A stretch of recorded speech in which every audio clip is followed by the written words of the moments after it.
विशाळगडावरील तणावाचा आता सीसीटीव्ही समोर आलेला आहे। विशाळगडावरील अतिक्रमणाचा मुद्दा पेटलेला आहे, त्यामुळे या परिसरात तणावाचं वातावरण आहे। आंदोलनाच्या पार्श्वभूमीवर आता जमावबंदीचा आदेश प्रशासनाने लागू केलेला आहे। विशाळगडावर अतिक्रमण ते हटवण्यासाठी राज्यभरातून शिवप्रेमी आता इरेला पेटलेले आहेत।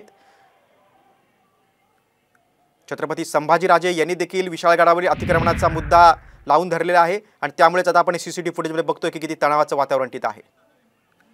आपण अधिक माहिती घेऊया, आमचे प्रतिनिधी आवेश तांदळे आपल्या सोबत आहेत। आवेश, हा अतिक्रमणाचा मुद्दा गेल्या काही दिवसांपासून राज्यात गाजतोय, आता काय सद्यस्थिती आहे? नक्कीच गिरीश, आपल्याला माहित आहे गेल्या अनेक वर्षापासून विशाळगडचा हा मुद्दा गाजलेला आहे। छत्रपती संभाजीराजे यांनी सुद्धा हा विषय मांडला होता आणि आज ते सुद्धा गडावर दाखल झाले, पण गडावर दाखल होण्यापूर्वीच काही संघटना हे विशाळगडावर गेले होते आणि पोलिसाचा इथं थोडा अंदाज चुकला असं म्हणावं लागेल, कारण संभाजीराजे थोडं स्वतः आंदोलन करत आहेत तर तिथं पोलीस सुरक्षा कमी होती आणि या मॉबनं त्याचा फायदा घेत जे गडावर लोक राहतात, स्थानिक लोक राहतात, त्यांच्या अंदाजून दगडफेक केली आहे। तसेच पोलीस सुद्धा जखमी आहेत। आता पोलीस यावर काय कारवाई करावी लागेल हे बघावं लागेल गिरीश। निश्चितच, आणि मोठा पोलीस बंदोबस्त असताना देखील थोडी दगडफेक तर झालीच आहे, तोडफोड देखील झालेली आहे।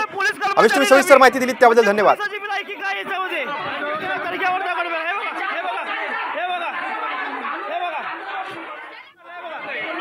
या लोकांनी इकडे येऊन तलवार मारलाय पोलीस कर्मचारीला बी, म्हणजे पोलिसाची बी लायकी काय याच्यामध्ये? तडक्यावर दगड हे बघा, हे बघा, हे बघा, हे बघा, या लोकांनी इकडे येऊन तलवार मारलाय पोलीस कर्मचारीला बी, म्हणजे पोलिसाची बी लायकी काय याच्यामध्ये? तडक्यावर दगड हे बघा, हे बघा, हे बघा, हे बघा, या लोकांनी इकडे येऊन तलवार मारलाय पोलीस कर्मचारीला बी, म्हणजे पोलिसाची बी लोकांनी इकडे येऊन तलवार मारलाय पोलीस कर्मचारीला बी, म्हणजे पोलिसाची बी लायकी काय याच्यामध्ये? आपण दोन दृश्य बघतोय कोल्हापूर जिल्ह्यातील विशाळगडावरील। विशाळगडावर अतिक्रमण होतंय आणि अतिक्रमणाचा मुद्दा गेला काही काळापासून हा गाजतोय। तर आपला हा मुद्दा कारण छत्रपती संभाजीराजेंनी या अतिक्रमण विरोधात आता आक्रमक भूमिका घेतलेली आहे। त्यांनी राज्यभरातल्या शिवप्रेमींना आवाहन देखील केला होतं की तुम्ही विशाळगडावर या।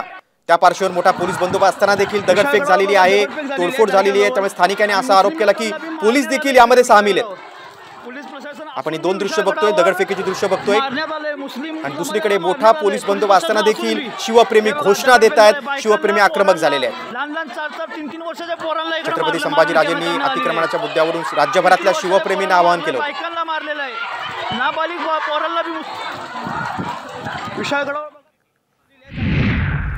तर दुसरीकडे हजारो शिवप्रेमींसह संभाजीराजे विशाळगडावर रवाना झालेत। विशाळगडावरील अतिक्रमण हटवण्यात यावं या मागणीसाठी आणि सरकारकडचं लक्ष वेधण्यासाठी संभाजीराजे यांनी चलो विशाळगडचा नारा दिला होता। त्यानुसार आज सकाळी भवानी मातेची आरती केल्यानंतर संभाजीराजेंसह हजारो शिवभक्त विशाळगडाच्या दिशेने आता रवाना झालेले आहेत। आज संकटात खऱ्या अर्थाने विशाळगड आहे। विशाळगडावर ज्या किल्ल्यांनी शिवाजी महाराजांना संरक्षण केलं, ज्या विशाळगडाने स्वराज्याचं संरक्षण केलं, अशा ठिकाणी ज्या पद्धतीने अतिक्रमण झालेलं आहे ते कोणी खपून घेऊ शकत नाही। आणि हे औचित्य साधून आम्ही सर्व शिवभक्त किल्ला विशाळगडला शिवाजी महाराजांना वंदन करण्यासाठी, अभिवादन करण्यासाठी आम्ही सर्वजण जातो। बघा, दरम्यान एक महत्त्वाची याच प्रकरणी अपडेट बातमी होती, म्हणजे विशाळगड प्रकरणी आता खुद्द मुख्यमंत्री एकनाथ शिंदेंनी संभाजीराजेंना फोन केलेला आहे, कारण तिथं तणावाचं वातावरण निर्माण झालेलं आहे। हजारो शिवप्रेमी विशाळगडावर येत आहेत, त्यामुळे आता परिस्थिती कायदा व सुव्यवस्था बिघडू नये म्हणून खुद्द आता एकनाथ शिंदेने देखील विशाळगड प्रकरणी संभाजीराजेंना फोन केलेला आहे। प्रत्येक गडकोट किल्ल्याच्या बाबतीमध्ये शासन नक्की विचार करत आहे आणि यामध्ये देखील विशाळगडाच्या बाबतीत काही ज्युडिशियल काही प्रकरणं आहेत, सबज्युडिस मॅटर आहेत आणि ते कायदेशीर आणि सगळ्या बाबी तपासून यावर योग्य ती कारवाई केली जाईल। बघा, भाजपचे मंत्री काय म्हणतात, विशाळगडावरचं अतिक्रमण हे आजचं नाही, ते आमच्या सरकार यायच्या आधीपासूनचं असल्याचं वक्तव्य सांस्कृतिक कार्यमंत्री सुधीर मुनगंटीवार यांनी केले। विशाळगडावरील अतिक्रमण हटवण्यासाठी आता शिवप्रेमींसह छत्रपती संभाजीराजे विशाळगडावर दाखल होत आहेत। त्या पार्श्वभूमीवर मंत्री मुनगंटीवार यांनी ही प्रतिक्रिया दिली। विशाळगडावरचं अतिक्रमण हे आजचं नाही आहे, अनेक वर्षापासूनचं आहे, आमचं सरकार येण्याच्या अगोदरपासूनचं आहे।